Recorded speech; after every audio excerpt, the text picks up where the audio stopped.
गांव के किनारे एक पुरानी सुनसान हवेली खड़ी थी, जिसे लोग शापित हवेली कहते थे। कोई नहीं जानता था कि उसमें आखिर क्या था, लेकिन वहां जाने की हिम्मत कोई नहीं करता। कहते हैं, रात के वक्त हवेली से डरावनी चीखें और रहस्यमयी आवाजें आती थीं।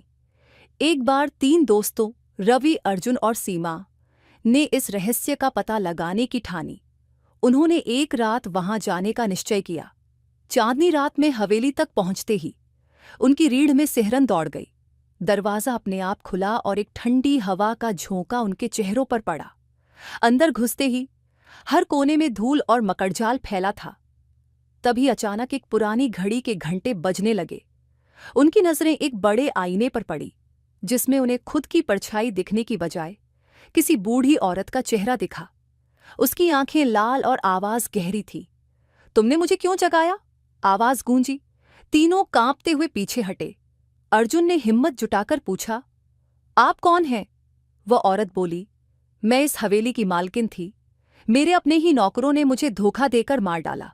अब हर कोई जो यहां आता है, मैं उसे इस दर्द का एहसास करवाती हूं। तीनों भागने की कोशिश करने लगे, लेकिन दरवाजे खुद ब खुद बंद हो गए। तभी सीमा ने अपनी जेब से एक तुलसी की माला निकाली और प्रार्थना करने लगी। जैसे ही माला की मंत्र गूंजे, हवेली हिलने लगी। औरत की चीखों के बीच दरवाजा खुला और तीनों बाहर भागे। सुबह होते ही उन्होंने देखा कि हवेली अब खंडहर में बदल चुकी थी। वे समझ गए कि हवेली का शाप अब खत्म हो चुका है, लेकिन उस रात की डरावनी यादें हमेशा उनके साथ रहीं। कभी-कभी अतीत को जगाने की कोशिश करना मौत को दावत देने जैसा होता है।